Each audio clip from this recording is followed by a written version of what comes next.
Everyone should get this legendary spear called Poseidon's Trident. I will tell you why and also how to get it in this video. So if you enjoyed that, then a like would be super appreciated, and let's go. While many legendary weapons in Odyssey give you perks that help you in combat, this Trident helps you explore ancient Greece. It namely has the Breathe Underwater perk that lets you, as the name suggests, endlessly breathe underwater, so you don't have to worry about the blue bar that shows up when you dive. And this makes exploring the many underwater locations way easier, and you want to explore these locations for gear and also ship cosmetics, but they are also needed for a trophy or achievement, so being able to endlessly stay underwater is super handy when chasing that one. The spear is also really nice to use underwater when fighting the sharks, for example, since your reach is insane, so you easily hit them by just swinging the spear around, resulting in a ton of crits as well that are increased thanks to the 25% crit damage on the spear, and it also has a warrior damage increase. For engraving, I went with the minus 21% cooldown duration for all the abilities, since that is the only handy perk I could think of for being underwater,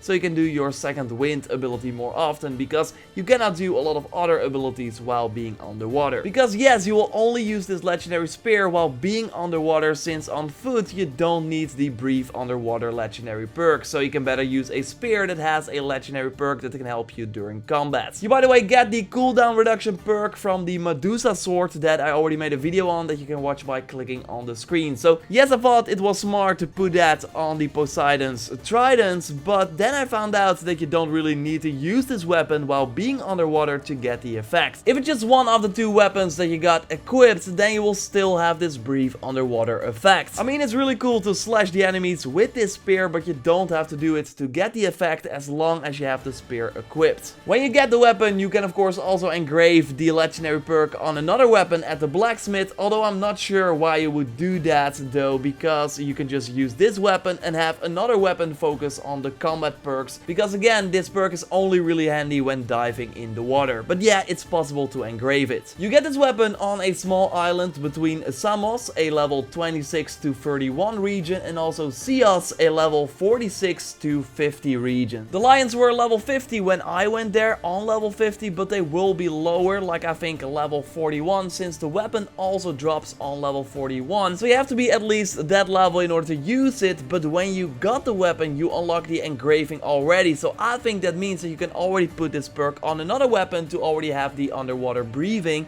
at an earlier level. So if you think you can loot the chest without dying from the lions, then totally go there and try it, but you are warned. What I did is already like grab the legendary chest and then go and kill the enemies with my newly found weapon. It was just more fun that way. And if you follow the channel for a while, then you might remember this perk as a legendary perk on the Spartan war hero helmet I could find at the E3 demo. So not on a weapon, but on a gear piece. Well, of course they changed it as we see right now, but still a nice little thing I wanted to point out. It was also not unlimited at E3, but now it is. So again, an interesting little touch. Subscribe for everything Odyssey if you haven't already. Drop a like to support the channel. I got a ton of tips and tricks already up on the channel. For example, my video with tips every player should know. Check that out by clicking on the screen. And I will of course speak to you next time. Goodbye.